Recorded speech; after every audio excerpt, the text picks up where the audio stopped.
The ranchers were shocked by the sight of the cattle remains they stumbled upon. Each animal had been meticulously stripped of its ears, eyes, udders, and anuses, sex organs, and tongues, evidently with precision and a sharp tool. Moreover, their carcasses had been completely drained of blood. Strangely, there were no tracks or footprints nearby, and the usual scavengers were notably absent.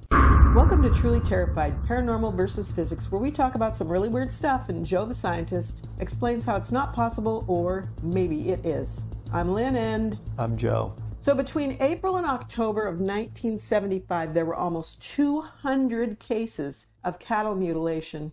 Well, not only cattle, livestock mutilation, reported in the state of Colorado, just Colorado, and it was in other states also. And that year, it was so prevalent, Colorado's senator, well, he was the senator at the time, Floyd Haskell, asked the FBI to get involved. During the 1970s, these incidents continued to accumulate across America. Then, in 1979, after thousands of documented cases of cattle mutilation, which resulted in significant livestock losses worth millions and millions of dollars, the FBI finally started an investigation into a series of reported incidents that took place on Indian lands in New Mexico.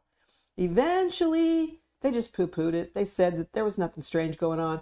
And on January 15th, 1980, they closed the case and said none of the reported cases has involved what appears to be mutilations by other than common predators. But those ranchers disagree. They say they've seen enough dead livestock and what happens to it out on the range to know that that's not what this is. In fact, Sheriff George A. Yarnell of Elbert County, not sure whether that was in Colorado or New Mexico, said, "I've been around cattle all my life and I can sure tell whether it's been done by a coyote or a sharp instrument." And his implication is that this is no coyote. So what do you think? Well, so it's kind of interesting because there's the alien component. Like, people think, oh, it's aliens. But why would an alien do that?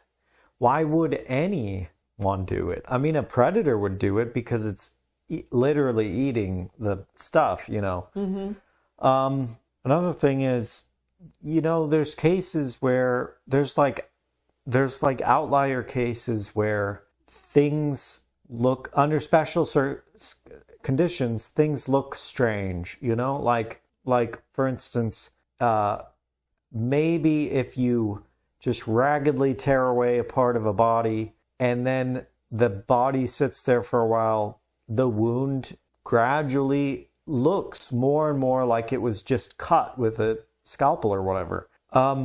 So there, it's like, okay, are you going to go towards it's a more prosaic explanation like predators or whatever? Or are you going to go towards a more exotic explanation like it's aliens, it's vampire cows? I don't know.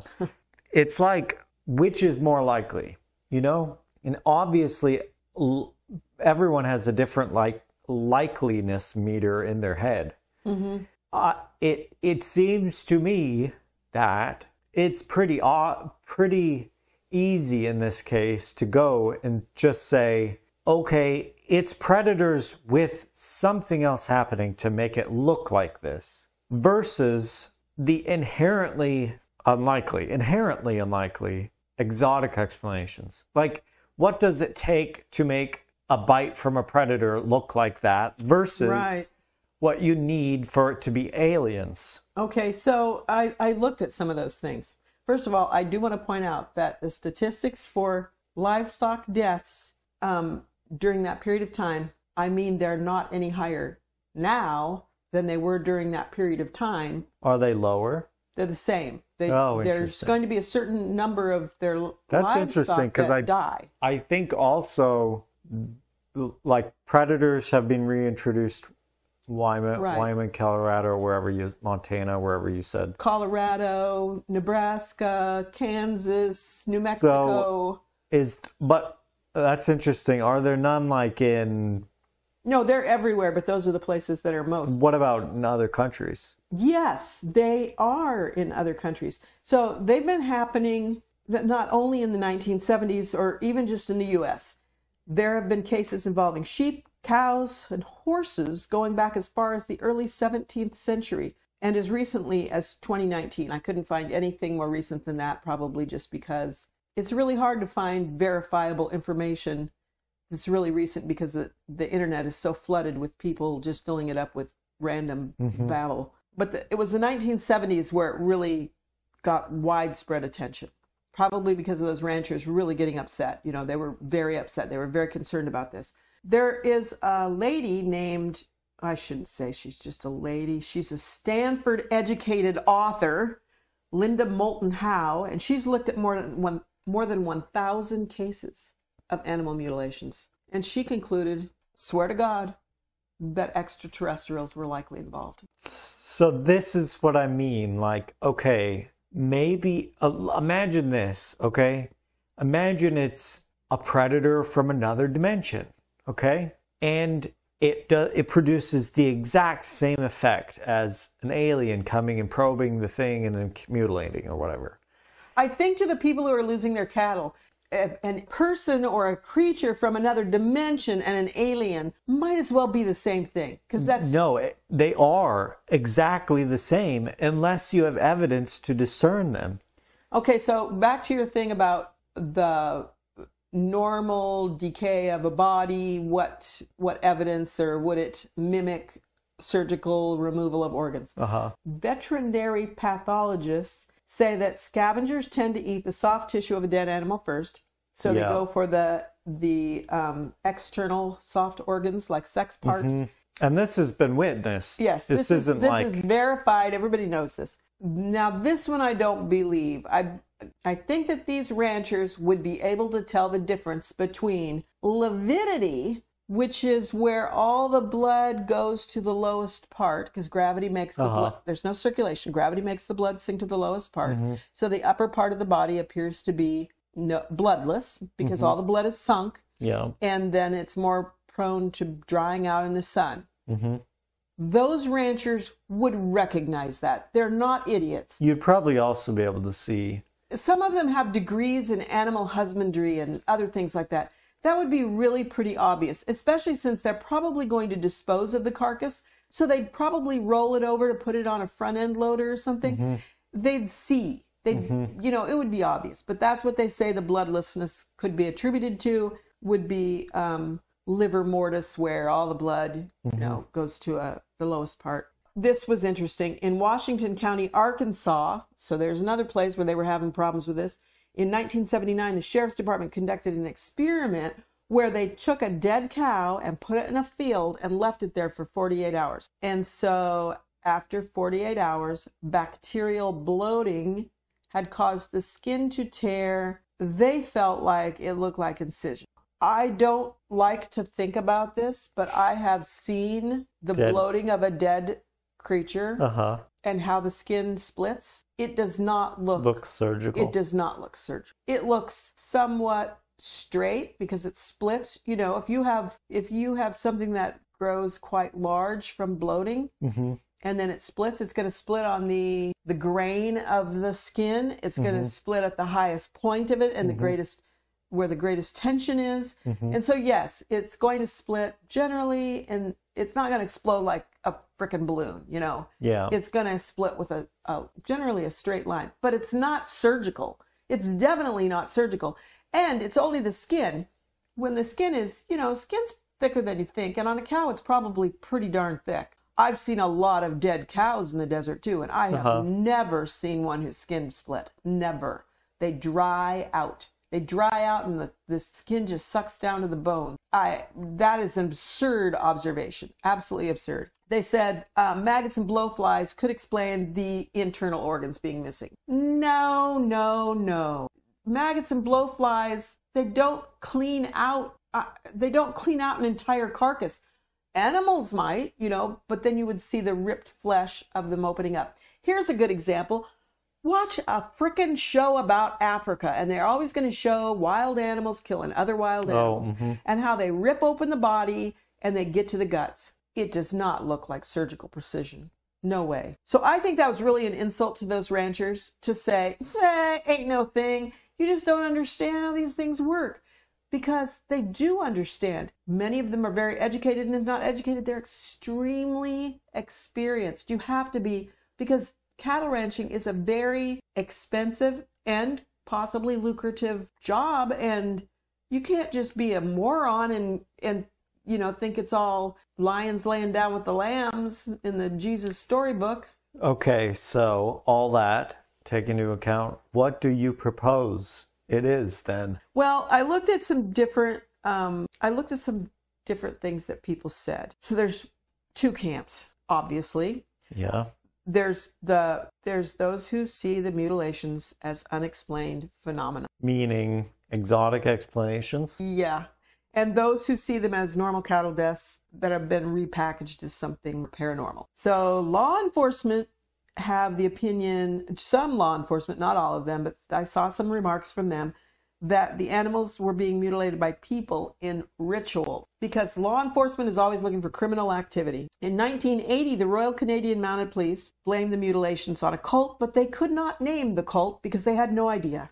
I just have to say, that to me seems one of the least likely explanations because of how widespread it is. And also, it's usually in very remote areas. These are free range or ranging animals. If it was, evidence for that would look like they would be a higher ratio of the mutilations more closely to large population centers. And that's not what's happening. It would vary with the density of the people. Mm-hmm.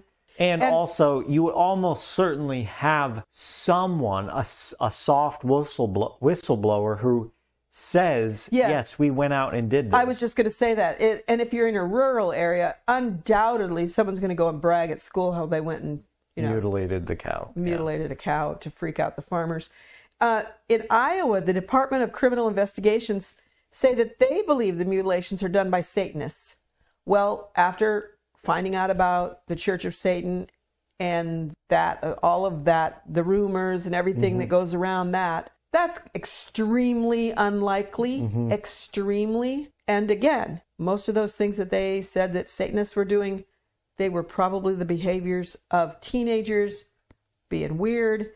And I just don't see teenagers driving all the way out into the middle of nowhere, finding a dead cow, cutting it up with scalpels, taking its organs, bleeding it dry, and then being able to erase all evidence that they had been there and leaving. Here's one thing that the ranchers said. When the mutilations occurred, they coincided with the sightings of unmarked helicopters. And again, you're talking about remote areas. You're not talking about in a city where it might not be too weird to see a helicopter go over. Although even here, not very far from an airport, we still, oh, there's a helicopter. That's weird, And we're right next to an airport. So them noticing those helicopters, so that's I have to say, something I've noticed is when there is a even somewhat culturally accepted explanation for something, it pretty much massively increases the likelihood someone will select that as an explanation for something. Yeah. So, like in this case, the meme of black helicopters, UFOs, aliens, whatever, that makes it much more likely someone will say, if they saw for instance, if they saw a helicopter, nothing went on in their brain at the time to say, oh, that's an unmarked helicopter. Then they find the cow, and then they make the connection somewhere in their brain. They conjure up the meme, and then they later say, yes, it was an unmarked helicopter. There were some other things that were going on in society at that time in the 70s when this really became very, very common. And one of them was the government being involved in the pricing of beef, and an extremely large company, and I didn't make the notes, unfortunately, because I didn't really think I would bring this up, but there was one company that pretty much has a monopoly on all of the beef market. And what they do is I think, if I understand correctly, and hopefully someone will correct me if I'm wrong, I think that what they do is kind of the same sort of thing as what they do in Wisconsin with the turkeys. So the turkey company, what's the name of the turkey place in Barron? I don't know. Can't remember. It's not Banquet. Horrible. That's what it is. It's horrible, yes. So the turkey company, whatever it is, huge name, they lease. Genie? No. Genio? I think it's turkeys? Genio or yeah, something. Genio. Okay, so they have some kind of arrangement with a farmer, and the farmer raises the turkey chicks to whatever size they have to be, and then they're shipped off to Barron to get processed. And so that company owns the turkeys. They might even own the turkey barn, which is, those long, low, metallic shed-like barns that you see across the landscape. But those farmers, it's not like they invested their money in those turkeys. They're just putting in the labor to raise the turkeys, and then they get paid for their labor for raising those turkeys. If I'm understanding it correctly, that's kind of what was going on with the beef market. So these ranchers had no way to regulate on their own the price they were going to get for beef cattle. None whatsoever. And so there was the government sticking their fingers in their pie really caused a disruption in the way these guys could get paid. So that could explain why they immediately jumped on the bandwagon of saying, it's the government. They're flying helicopters over and they're doing it. And it was so bad that the Nebraska National Guard ordered their helicopters to fly at 2,000 feet rather than like regularly they fly at 1,000 feet of altitude. And it was for their safety because the farmers or the ranchers would shoot at the helicopters. They'd see helicopters going over, they'd just shoot at them. So one of the things they said was they thought that maybe the government was doing some kind of chemical testing or something, like sprinkling chemicals on the fields, and then they'd go and they'd take samples from the cows or other livestock to see what effect it had on them. So that was one of the theories that the ranchers came up with. Besides that it's completely illegal, I could maybe see as an explanation that the government is doing like clandestine testing on animals for like mad cow or some other diseases. Yeah. Because then you would see it all over the country. However, it wouldn't explain all over the world, and it wouldn't explain throughout time. Yeah. Yeah, I just found my note about they believed that it was testing biological weaponry. I've heard that one before, which is, again, it wouldn't explain why you'd see it all over the place. I should say, though, the same, apparently the same phenomena might not actually be the same phenomena. So like I was saying just a couple minutes ago, let's say you are a rancher in North Dakota. I don't know if they have ranchers in North Dakota, and you've heard of the cattle mutilations in Wyoming. And then one of your cows is like, it's dead and it has missing parts and whatever, and you think cattle mutilation. You don't report it, but you later tell people. Now, in that case, it was actually predation, but you didn't know that. It's just an easy explanation to say cattle mutilation. But you have increased the count of how many incidents of cattle mutilation is reported. Well, when they're talking about how many, those are the ones that were reported and verified. There have been many more that were not reported to officials that people were talking about. The ones way back in time they were not been reported. Those are just stories that have passed down. So, and the ones in other countries would not necessarily. Well, I don't know what they're reporting anything to do with or anything. Yeah. Okay, so then we get into the weird stuff. You kind of touched on it about aliens. There's some people who believe that aliens come down to take samples from the life forms on Earth, and why they would choose to take those particular parts of them, I don't know. Endocrine glands, I don't know. They're alien perverts. And their guts.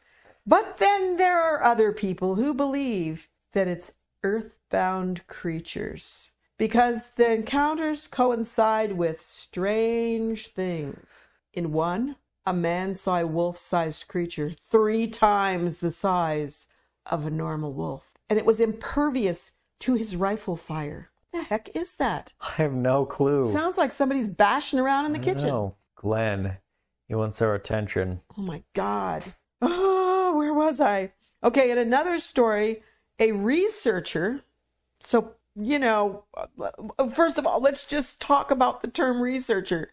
If we go out to the backyard to research the grave. We're researchers. We are literally researchers. Yes. Presumably, it's someone who does that for employment. They are a researcher. There's an implication that there's some science involved in it, but we don't know that because they just said it was a researcher. And this researcher saw an odd humanoid creature with piercing yellow eyes in a tree watching him. I mean, there are normal animals with yellow eyes. Plus, people get freaked out. They misremember things. We've talked about that.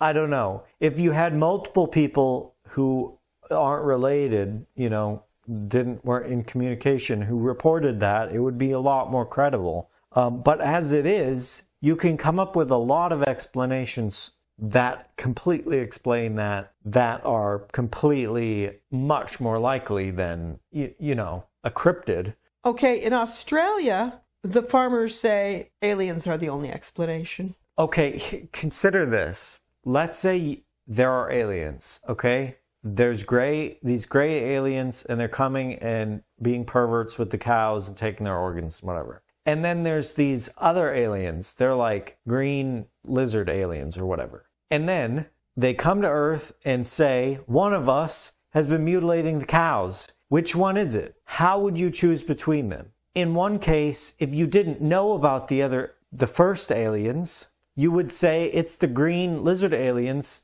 mutilating the cows, and you'd be wrong, So saying aliens, it's like, do you have any other indication whatsoever about aliens? Okay, so I doing think anything? You have to give these people benefit of the doubt that they're searching within their experience. God, I wish that would stop. I don't know what bashing around in the kitchen. We don't have animals here, so I don't know what it is. You have to give these people the benefit of the doubt because they're trying within the context of their experience and their knowledge and their understanding of the world and everything. So first of all, number one, you cannot assume these are stupid people. Ranchers are not stupid people. They're experienced and they're most likely in this day and age very educated. So this case in Australia, the people who made the headlines saying that they believed it was aliens, there's no other explanation. They have a very large property in Australia, so undoubtedly they have seen quite a few livestock deaths over the years. And out of all those animals, all those deaths over 18 years, so I don't know what the percentage of normal cattle loss is in a year, but I would imagine it is single digits. If you've got thousands of heads of cattle, it's going to be a significant number of animals die every single year. Yeah. Over 18 years, there have only been 20 of them that looked like this. They were killed in the same manner. Their organs were removed with surgical precision. I wish I could see photographs. I did not see any photographs to show me what they're talking about when they say surgical precision. I imagine it's like they can find where the organ attaches to something else and it's cleanly cut away. Okay, so I have to imagine something like that. Here's the thing that I remembered seeing, but I didn't make a note of it earlier, that I'm looking at now, and it reminded me. There's no blood in the area. They're bloodless. There's no blood in the area. I know from watching those African wildlife movies that when an animal rips into the dead carcass of something, there's stuff left behind. There's staining on the ground. I've seen evidence in the desert where an animal has died and coyotes got a hold of it, and there's evidence there. There's stuff on the ground. There's tufts of hair. There's blood. There's bits and pieces. They don't lick up the blood out of the dirt. So there was no blood left at the scene of any of these 20 cows that were killed on their property. The most recent, and this was last summer, this article came out. The most recent was 6 months before that. So that would have been in the middle of their summer. So in the middle of our winter, their summer. And they found a carcass of a cow, its udder, cheek, tongue, and presumably other things were cleanly removed, sliced out. And there was no blood or marks of movement. When animals come to feed on something, there's going to be scrabble marks in the dirt around them. No marks of movement. They don't just come up and bite out the tongue and then run away with the tongue. they're going to scratch and claw and pull and tear. This is why they say the only thing they can think of, what could come to the site of an animal, let's assume it's already dead, that they're not actually killing it. Mm-hmm.